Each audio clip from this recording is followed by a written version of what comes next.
Students आज हम बात करने जा रहे हैं यहाँ पे 4.2 की बेसिक्स के ऊपर। 4.2 का बेसिक्स क्या है स्टूडेंट्स, देखिएगा यहाँ पे कि जितनी भी प्रॉपर्टीज है 4.2 से पहले 1 से लेके 6 या 7 तक प्रॉपर्टीज है इसमें। जितनी भी प्रॉपर्टीज है काफी इंपॉर्टेंट प्रॉपर्टीज है। इन्हीं प्रॉपर्टीज के बेसिस पे आगे क्वेश्चंस बनने वाले हैं। आप यदि इन प्रॉपर्टीज को नहीं करते हो तो आपका कॉन्सेप्ट गाइस यहाँ पे क्लियर नहीं होगा। आपको करना क्या है, प्रॉपर्टीज को विद स्टेटमेंट याद करना है, खासकर जो स्टार्टिंग की 3 प्रॉपर्टीज है, प्रॉपर्टी 1, 2 एंड 3। इनका स्टेटमेंट भी आपको याद करना होगा गाइस, ताकि हम उसको यूज कर पाए।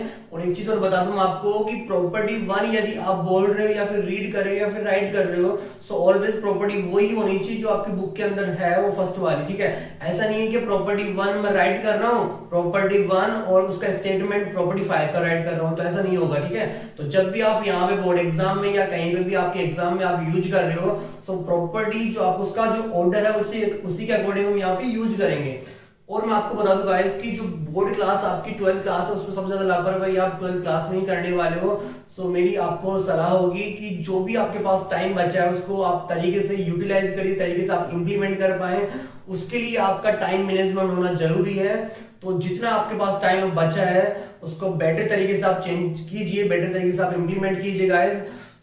हम बात करते हैं यहाँ पे प्रॉपर्टी फर्स्ट की। ठीक है, स्टार्ट करने जा रहा हूँ प्रॉपर्टी फर्स्ट। देखिए प्रॉपर्टीज आपने ढंग से समझ ली ना, तो गारंटीड है कि आपको 4.2 इजी लगेगी। प्रॉपर्टी जो 4.2 एक्सरसाइज है उसको बेटर तरीके से आप समझ पाओगे।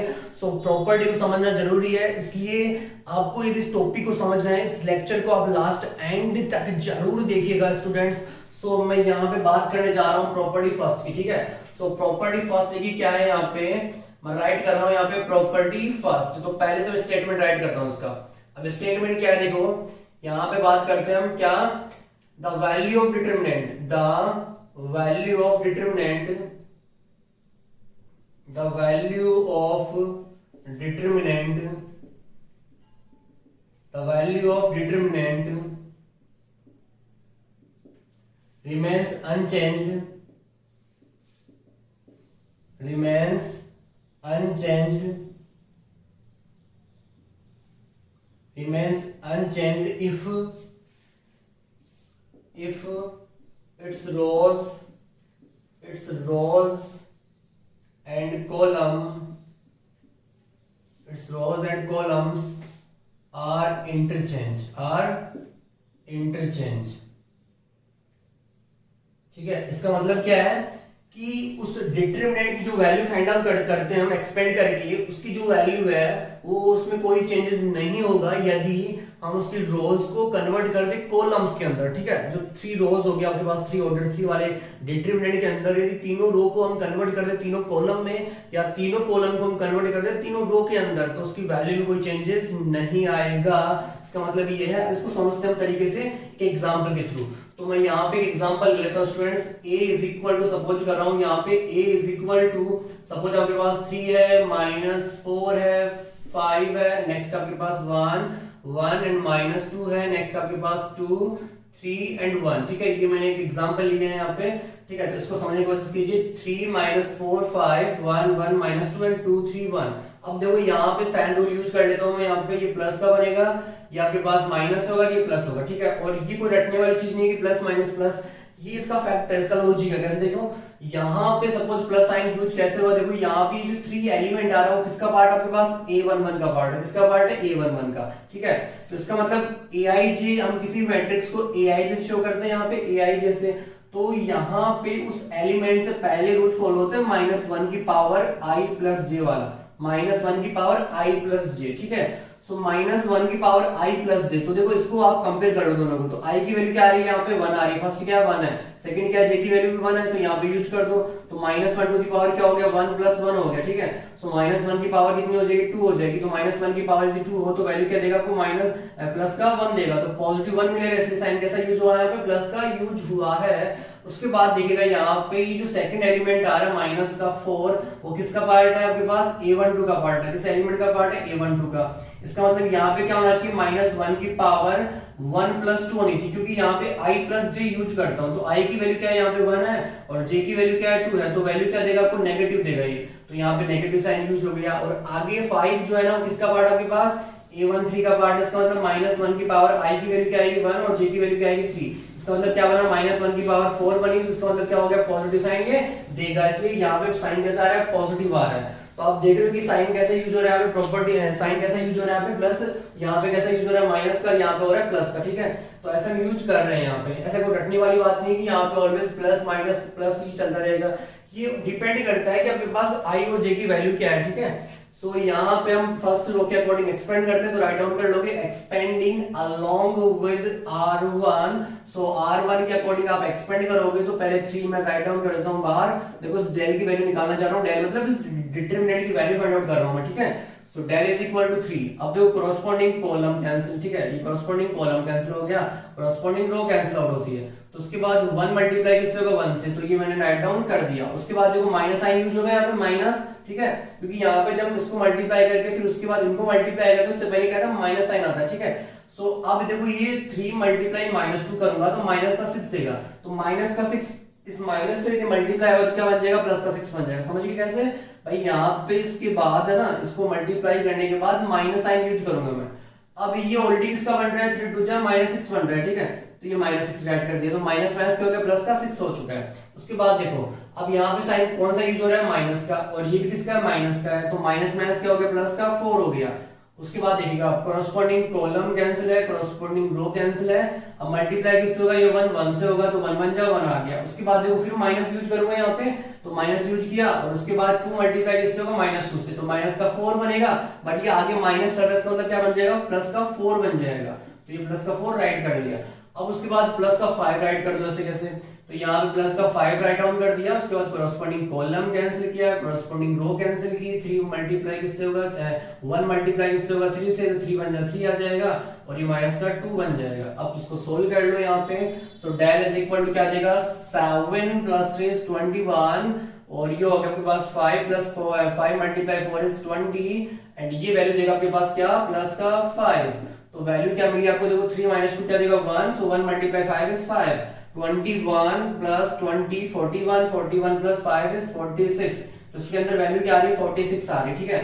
तो आपने जब डेल को सोल्व किया तो वैल्यू क्या मिली आपको, यहाँ पे मैं राइट कर लेता हूँ, डेल इज इक्वल टू क्या मिल रहा है आपके पास, ये मिल रहा है 46, तो ये इसको याद रखिएगा आप, डेल इज इक्वल टू 46 आ रहा है आपके पास। उसके बाद जो आपके पास रूल है उसको हम फॉलो करते हैं, ठीक है। तो रूल क्या बोल रहे हैं यहाँ पे कि यदि उसकी रो को या कॉलम को हम इंटरचेंज कर दें, इसका मतलब क्या है कि जो आपके पास R1 है, R1 वो क्या बन जाए आपके पास C1 बन जाए, वो क्या बन जाए C1 चेंज हो रहा है। R2 जो है वो क्या बन जाए आपके पास C2 बन जाए, और जो R3 है वो क्या बन जाए आपके पास C3 बन जाए। तो ऐसा करके देखते हैं क्या चेंजेस आता है नहीं आता उसकी वैल्यू के अंदर, तो प्रूव कर रहे हैं, इसको प्रूव करके मैं बता रहा हूँ आपको। तो इसको कर देते हैं हम इरेज, और यहाँ पे देखिएगा यहाँ पे जो R1 आपके पास ये R1 उसको मैं कॉलम बना रहा हूँ, ठीक है। तो देखो यहाँ पे जो R1 उसको किसमें चेंज कर रहा हूँ C1 के अंदर, आप चाहो तो C1 को भी चेंज कर सकते हो, बट यहाँ पे सिंपल तरीका रहता है रो को चेंज कर दो आप। तो यहाँ पे राइट किया मैंने 3, ये राइट किया -4, यहाँ पे राइट किया 5, ठीक है। हमने क्या किया इस रो को कॉलम बना दिया, भाई R1 चेंज किस में कर रहे हैं हम C1 में कर रहे हैं, तो R1 चेंज किस में हुआ C1 में हो गया। अब R2 चेंज कर दो C2 के अंदर 1 1 एंड -2, उसके बाद इस R3 को कर दो चेंज C3 के अंदर, तो 2 3 और ये 1 हो गया, ठीक है। ये आपके पास चेंज होके आ गई, इसके मतलब इसको वैल्यू सपोज कर लूं मैं del 1 सपोज कर सकता हूं, del 1 यहाँ पे उसको del था, ये क्या कर लिया इसको del 1 सपोज कर सकते हैं यहाँ पे। अब इसको एक्सपेंड कर दो यहाँ पे, ठीक है। तो एक्सपेंड आप चाहो तो किसी से भी कर सकते हो, आप चाहो तो यहाँ पे R1 से कर सकते हो, C1 से कर सकते हो, C2 से कर सकते हो, जो आपको इच्छा लगे, जैसी आपकी इच्छा हो वैसे आप एक्सपेंड कर सकते हो। वैल्यूज ऑलवेज 46 ही मिलनी चाहिए। अब देखो मैं किससे एक्सपेंड करूं, सपोज यहाँ पे एक्सपेंड करूं मैं किससे C2 से, सपोज मैं यहाँ पे C2 से एक्सपेंड करूं तो वैल्यू क्या आती दिखेगा, इसका साइन कौन सा यूज होगा यहाँ पे माइनस, ये साइन बनेगा माइनस का, ये बनेगा प्लस का, और ये बनेगा माइनस का। ओनली ये एक्सपेंड का साइन है, ठीक है, ये एलिमेंट के साइन नहीं है, ओनली एक्सपेंड में यूज करेंगे हम।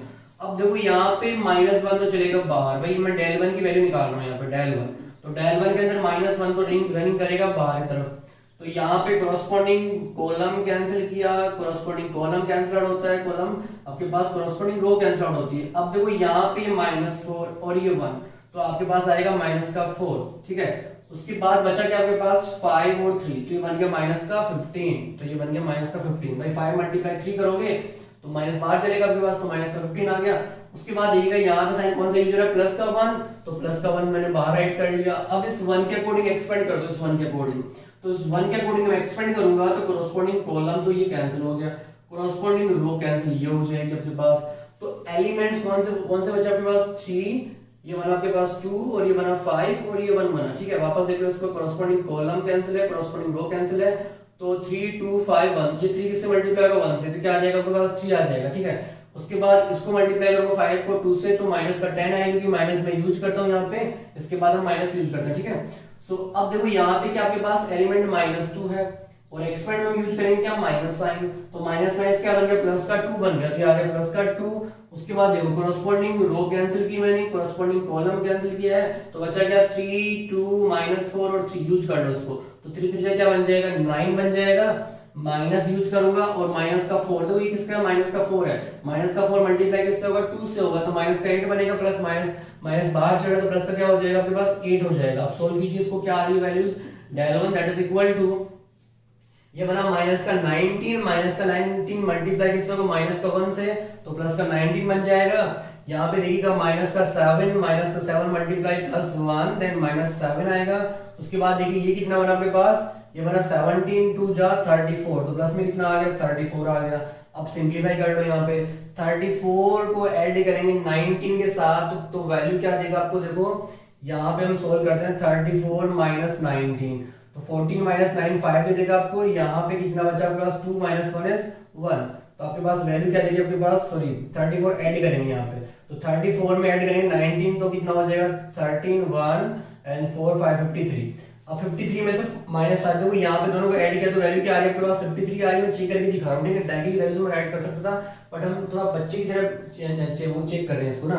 19 प्लस 34 क्या आ गया 53 आ गया, माइनस का 7, सो माइनस 7 माइनस कर जो वैल्यू क्या आ रही है आपके पास 46 आ रही है। तो यहाँ पे देख सकते हो आप कि आपके पास उस डेल की वैल्यू कितनी थी स्टार्टिंग में, जब स्टार्टिंग में आपको जो डिटरमिनेंट गिवन था उसकी वैल्यू कितनी आ रही थी 46 आ रही थी, अभी भी वैल्यू कितनी आ रही है 46 ही आ रही है, तो उसकी वैल्यू में कोई चेंजेस नहीं हुआ है। इसका मतलब therefore del is equal to क्या है del 1 है, del इज इक्वल टू क्या आ रहा है यहाँ पे del 1 आ रहा है। तो यहाँ पे आप प्रूव कर चुके हैं स्टूडेंट्स कि कोई भी आपको डिटरमिनेंट गिवन कर रखा हो, यदि उसके 3 रोज को इंटरचेंज कर दिया जाए 3 कॉलम्स के थ्रू तो उसकी वैल्यू में कोई चेंजेस नहीं आता है। इसी प्रॉपर्टी 1 का मतलब भी यही है। सो अब बात करेंगे यहाँ पे प्रॉपर्टी नंबर 2। सो इसको मैं इरेज कर देता हूं। अब बात करते हैं यहाँ पे प्रॉपर्टी नंबर 2 की। सो स्टूडेंट्स बने रहिए मेरे साथ और देखते रहिए प्रॉपर्टी नंबर 2, ठीक है। सो यहाँ पे देखिएगा प्रॉपर्टी 2 जो है वो भी काफी इंपॉर्टेंट प्रॉपर्टी है। आपको स्टूडेंट्स यहाँ पे देखो आपको स्टेटमेंट याद करना होगा, ठीक है। स्टेटमेंट याद क्यों करना होगा, क्योंकि हम इसको कई जगह यूज करेंगे। जो आपके पास 4.2 एक्सरसाइज है उसमें जगह जगह इसको यूज करने वाले क्वेश्चंस में हम इंप्लीमेंट करेंगे, क्वेश्चंस में हम यूज करेंगे इसको, ठीक है। सो यहाँ पे प्रॉपर्टी नंबर 2 देखिए क्या हो गया आपके पास। सो प्रॉपर्टी 2 मैं यहाँ पे राइट कर देता हूँ स्टूडेंट्स, प्रॉपर्टी नंबर 2, ठीक है। अब प्रॉपर्टी नंबर 2 देखो स्टेटमेंट क्या होगा इसका, सिंपल सा स्टेटमेंट है, if it's two rows if it's two rows or columns are interchange, if any two rows, ठीक है, any two rows, if it's any two rows कर लीजिए आप, if it's any two rows or columns are interchange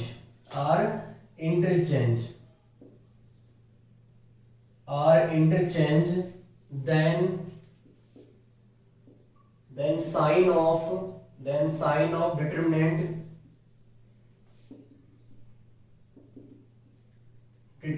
changes, ठीक है। इसका मतलब क्या है कि यदि हम किसी 2 रोज को और कॉलम्स को इंटरचेंज करें, भाई इसका मतलब समझना, यहाँ पे रो जो है ना कॉलम से इंटरचेंज नहीं होगी, यहाँ पे कोई भी 2 रो आपस में चेंज हो सकती है, इंटरचेंज हो सकती है।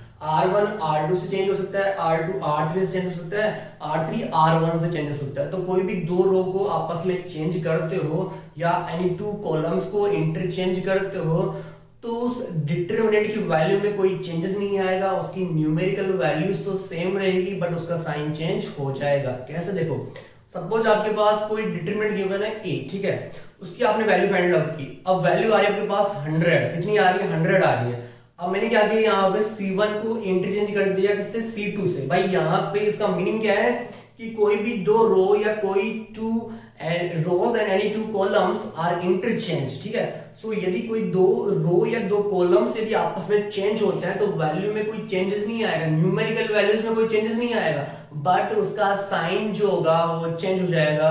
सो उसके बाद मैंने क्या बोला, अभी एक ही जो डिटरमिनेंट निकाला उसकी वैल्यू आ रही है 100। अब मैंने क्या किया, C1 को C2 से इंटरचेंज कर दिया, तो वहां पे उसकी जो वैल्यू आएगी वो -100 आएगी। इसका मतलब ये 100 यहाँ पे न्यूमेरिकल वैल्यूज में कोई चेंजेस नहीं है, बट यहाँ पे साइन क्या हो गया, चेंज हो गया। तो हम यहाँ पे चेक कर रहे हैं कि क्या ये प्रॉपर्टी सेटिस्फाई कर रही है या नहीं कर रही है। सो आइए देखते हैं कैसे। सपोज मैं एग्जांपल लेता हूँ यहाँ पे गाइस, जो अभी एग्जांपल लिया था वही वापस मैं रिपीट कर देता हूँ ताकि हमें बेटर तरीके से समझ पाए उसको, ठीक है। तो वैल्यू पता रही कि आपके पास क्या आ रही है, वहां पे 46 से आ रही थी, तो सम चेक कर लेते हैं कि वैल्यू क्या आ रही है आपके पास। तो मैंने यहाँ पे लिया है a इज इक्वल टू, आपके पास सपोज जो वैल्यू क्या थी आपके पास 3 -4 5 था, नेक्स्ट था 1 1 -2, नेक्स्ट 2 3 1, ये वैल्यू थी आपके पास, ठीक है। तो अभी आपने वैल्यू निकाली थी किसकी, डेल की। तो डेल की जो वैल्यू आई थी वो कितनी आई थी, 46 आई थी। कितनी आई थी, 46, ये याद रखिएगा। अब यहाँ पे स्टेटमेंट के अकॉर्डिंग क्या बोलने जा रहा है वो, if it's any two rows any two columns are interchanged then sign of determinant changes। सो यदि कोई दो रो आपस में चेंज हो रही हो या दो कॉलम चेंज हो रहे तो उसकी वैल्यू में, उसकी न्यूमेरिकल वैल्यूज में कोई चेंजेस नहीं होगा, बट उसका साइन चेंज हो जाएगा। तो यही मैं ट्राई करने की कोशिश करूंगा यहाँ पे। सो अब यहाँ पे देखो चेंजेस कर रहा हूं मैं, क्या R1 इंटरचेंज R2, ये लगा के देख लेता हूं। आप चाहो तो आप C1 C2 चेंज कर दो, C2 C3 चेंज कर दो, लेकिन आपको कोई दो रो या दो कॉलम ही चेंज करना है, ठीक है। सो मैंने क्या, R1 इंटरचेंज R2, तो आप राइट डाउन कर लीजिए। देखो ये तो बन गया आपके पास डेल, वो निकाल चुके आप 46। तो अब मैं इसको राइट डाउन कर देता हूं डेल 1। तो डेल 1 में क्या हो रहा है, यहाँ पे R1 इंटरचेंज हो रहा है R2 से। तो R1 तो ये रहा आपके पास, ठीक है, और R2 आपके पास ये रहा। अब इंटरचेंज कर दो तो ये बन जाएगा, देखो ये तो चल जाएगा इसकी जगह और ये आ जाएगा इसकी जगह, इंटरचेंज हो रहा है आपस में ना। तो ये ऊपर चला गया 1 1 एंड -2, उसकी जगह आ जाएगा 3 -4 एंड 5 एंड ये बन गया 2 3 1, ठीक है। ये वैल्यू आपके पास आ रही है। हमने क्या किया यहाँ पे, R1 को चेंजेस किया है R2 से, या फिर R2 इंटरचेंज R1, किससे चेंज कर सकते हो आप, ठीक है। सो यहाँ पे आप किसी के अकॉर्डिंग एक्सपेंड कर दो, वैल्यू क्या आती है देखिएगा, क्या 46 या -46, वो चेक करने जा रहे हैं यहाँ पे। सो हम ऑब्वियस R1 के अकॉर्डिंग कर देते हैं। आप चाहो तो किसके अकॉर्डिंग कर लेंगे, R1 के अकॉर्डिंग क्या होता है, सिंपल होता है। तो R1 के अकॉर्डिंग जल्दी से करके देख लेता हूँ क्या वैल्यू दे रहा है ये। तो ये प्लस का बनेगा, ये माइनस का बनेगा, ये प्लस का बनेगा। +1 बाहर चलेगा यहाँ पे, तो +1 बाहर लगा दिया, कॉरेस्पॉन्डिंग कॉलम कैंसिल, कॉरेस्पॉन्डिंग रो कैंसिल, क्या बना -4 और ये बन जाएगा -15, ठीक है। उसके बाद देखिएगा अब यहाँ पे माइनस, भाई ये एलिमेंट में नहीं आ रहा, ये ओनली साइन यूज हो रहा है एक्सपेंड का, तो माइनस और ये बन रहा है आपके पास 1, ठीक है। अब कॉरेस्पॉन्डिंग कॉलम कैंसिल है, कॉरेस्पॉन्डिंग आपके पास रो कैंसिल है, ठीक है। तो बच्चा क्या 3 5 2 1, 3 × 1 तो क्या देगा 3 देगा, और 5 × 2 वापस देखिए कॉरेस्पॉन्डिंग कॉलम कॉरेस्पॉन्डिंग रो कैंसिल, 5 × 2 करोगे तो -10 आ जाएगा, ठीक है। उसके बाद देखिएगा अब यहाँ पे +2, तो ये साइन भी इसको प्लस, बट यहाँ पे यूज क्या हो रहा है, -2 यूज हो रहा है। सो प्लस माइनस क्या बन जाएगा, -2 बन जाएगा, ठीक है, -2। अब सोल्व करो उसको, कॉरेस्पॉन्डिंग कॉलम कैंसिल है, कॉरेस्पॉन्डिंग रो कैंसिल है, 3 3 जा क्या होगा 9 होगा, तो 9 राइट डाउन कर लिया मैंने, यहाँ पे माइनस चल रहा है। उसके बाद देखिएगा फिर माइनस में, उसके बाद यूज करूंगा माइनस, बट यहाँ पे देखो -4 × 2 माइनस का 8, बट यहाँ पे माइनस यूज करूंगा तो क्या बन जाएगा, प्लस का 8 बन जाएगा। थोड़ा ध्यान देना, प्लस का 8 होगा। समझ गए कैसे भाई, हम किसी को मल्टीप्लाई करने के बाद माइनस साइन यूज करते हैं, बट यहाँ पे -4 × 2 क्या देगा, माइनस का 8 देगा, तो माइनस का हो जाएगा, प्लस का बन जाएगा। तो डेल 1 की वैल्यू क्या आती है यहाँ पे, ये बनता है -19, तो -19 राइट किया, ये बना आपके पास कितना -7 -7 मल्टीप्लाई -1 से होगा तो कितना आ जाएगा, प्लस का 7 आ जाएगा। अब देखो यहाँ पे बन रहा है कितना आपके पास 17 मल्टीप्लाई -2 तो कितना बनेगा, -34। अब देखो ये कितना बना, -19 -34।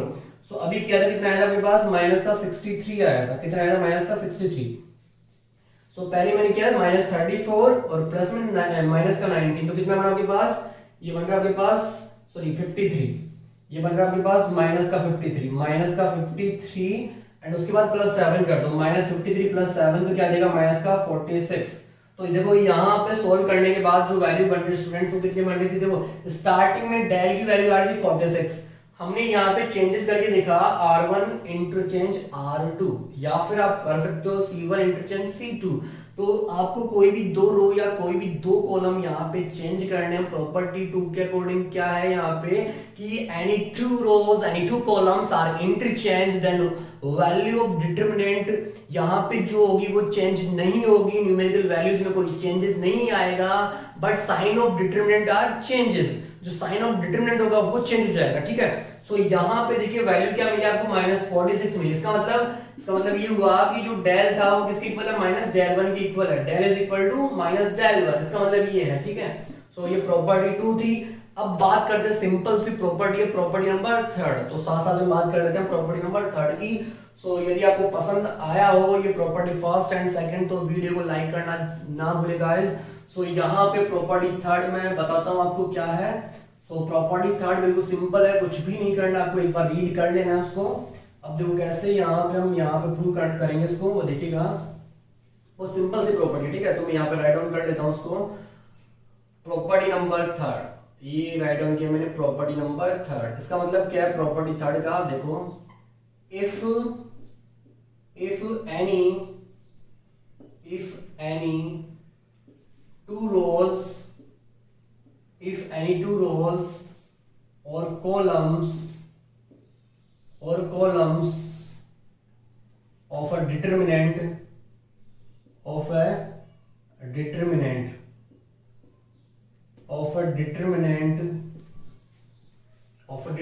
are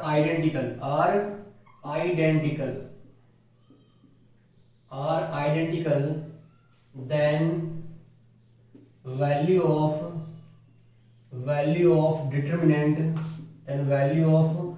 determinant is zero। इसका मतलब ये है, वो सिंपल प्रॉपर्टी है। कैसे देखिएगा, इसका मतलब क्या है कि if any two rows and columns, यदि दो रो आपके पास, दो रो या दो कॉलम्स जो हो वो आइडेंटिकल हो। आइडेंटिकल मतलब समझिएगा, यहाँ पे कोई भी दो कॉलम्स के या फिर दो रो के उसके कोरोस्पोंडिंग जो एलिमेंट्स है, कोरोस्पोंडिंग एलिमेंट्स है, वो यदि सेम हो तो उस डिटरमिनेंट की जो वैल्यू होगी वो क्या होगी, 0 होगी। फॉर एग्जांपल देखिए, फॉर एग्जांपल सपोज आपके पास कोई यहाँ पे डिटरमिनेंट दे रखा है, सपोज कौन सा, सपोज मैंने यहाँ पे लिया 2 3 1 और नेक्स्ट लिया 1 -1 एंड 2 और नेक्स्ट लिया 2 3 1। ठीक है, ये वैल्यू दी मैंने यहाँ पे। अब यहाँ पे देख सकते हो स्टूडेंट्स क्या कि 2 3 1, देखो R1 तो ये रहा, ठीक है, R2 आपके पास ये रहा और ये रहा आपके पास R3, ये आपके पास क्या रहा, R3 रहा। तो यहाँ पे R1 जो है किसके इक्वल आ रहा है, R3 के इक्वल आ रहा है। भाई यहाँ पे हियर वो क्या आ रहा है, R1 इक्वल टू क्या है आपके पास, R2 है। ठीक है, तो इसका मतलब यही था। आप चाहो तो कॉलम को इक्वल बना दो यहाँ पे, यानी टू कॉलम्स क्या हो यहाँ पे इक्वल हो जाए, तो उस डिटरमिनेंट की वैल्यू क्या होगी, 0 होगी। सिंपल सा रूल है कि किसी भी डिटरमिनेंट के अंदर कोई भी दो रो या दो कॉलम यदि आइडेंटिकल हो, इसका मतलब उसके कोरोस्पोंडिंग एलिमेंट सेम हो, तो उसकी जो डिटरमिनेंट की वैल्यू होगी वो ऑलवेज क्या होगी, यहाँ पे 0 होगी। वो कैसे होगी वो देखिएगा, यहाँ पे किसी के अकॉर्डिंग आप क्या कर दो, एक्सपेंड कर दो, या फिर एक रूल देख लो आप यहाँ पे, भाई इसका यूज कर लोगे। सपोज आपने जो एग्जांपल लिया था अभी वो ही हम करके चले वहां पे, तो उसकी वैल्यू भी क्या आ रही है आपके पास, जो 46 आ रही थी वो क्या हो जाएगी, 0 हो जाएगी। सो अभी यहाँ पे देखिएगा, यहाँ पे आपके पास R1 और R3 क्या है आपके पास, सॉरी R1 और R3, यहाँ पे जो R1 इक्वल टू R3 होगा तो वैल्यू क्या बन जाएगी, उससे 0 बन जाएगी। किसी के अकॉर्डिंग क्या कर दो आप, एक्सपेंड कर दो, वैल्यू क्या आएगी, 0 आएगी। कैसे देखो, यहाँ पे मैं फर्स्ट रो के अकॉर्डिंग एक्सपेंड करता हूँ, एक्सपेंड अलोंग विद R1, तो करके देखो क्या आ रही है, यहाँ पे डेल की वैल्यू निकाल रहा हूँ, क्या 0 बन रही है या नहीं बन रही है वो चेक कर लेते हैं यहाँ पे। तो ये बनेगा प्लस, ये बनेगा माइनस, ये बनेगा प्लस, तो +2 बाहर चल रहा है, corresponding column cancel, corresponding row cancel, ये मल्टीप्लाई -1 1 से होगा तो -1 देगा और ये बन जाएगा -6। ठीक है, ये 3 2 6 हो गया ना, तो -6 बन जाएगा यहाँ पे। उसके बाद -3 बाहर चलेगा, कॉरस्पॉन्डिंग कॉलम कैंसिल है, कॉरस्पॉन्डिंग रो कैंसिल किया, corresponding row and column and corresponding row, तो 1 × 1 होगा। उसके बाद 2 2 क्या हो जाएगा, -4 हो जाएगा। ठीक है, उसके बाद इस 1 से कर दो एक्सपेंड, तो अब देखो यहाँ पे कॉरस्पॉन्डिंग रो कॉलम कैंसिल है, कॉरस्पॉन्डिंग रो कैंसिल है, तो 1 किससे मल्टीप्लाई होगा, 3 से, एंड ये -2 आ रहा है, बट यहाँ पे माइनस यूज करूंगा, सो माइनस माइनस क्या हो जाएगा, प्लस का हो जाएगा 2। अब सोल्व करके देखिए क्या वैल्यू देता है ये बना -7 तो -14 बन गया। ये बना आपके पास -3 मल्टीप्लाई -3 प्लस का 9 देगा। और ये कितना बना यहाँ पे प्लस का 5 बना है। सो यहाँ पे देखो क्या वैल्यू दे रहा है, यहाँ पे -14 प्लस का 14 क्या हो गया आंसर 0 हो गया। ठीक है, सो आप यहाँ पे देख रहे हो, इसका मतलब क्या था कि किसी भी कोई भी दो रो या दो कॉलम किसी भी डिटरमिनेंट के यदि इक्वल हो, आइडेंटिकल मतलब यहाँ पे कॉरस्पॉन्डिंग एलिमेंट जो हो वो किसी भी दो रो या किसी भी दो कॉलम के इक्वल हो, तो उस डिटरमिनेंट की वैल्यू क्या आएगी 0 आएगी, ऑलवेज 0 आएगी। ठीक है, सो हमने प्रॉपर्टी 1 देखी, प्रॉपर्टी 2 देखी, प्रॉपर्टी 3 समझी, विद प्रूफ समझाया, विद एग्जांपल समझाया गाइस। तो आपको ये लेक्चर समझ में आया हो तो लाइक करना ना भूले, ज्यादा से ज्यादा शेयर करें और बने रहिए मेरे साथ, देखते रहिए मेरा YouTube चैनल कर्ण स्क्वायर गाइस।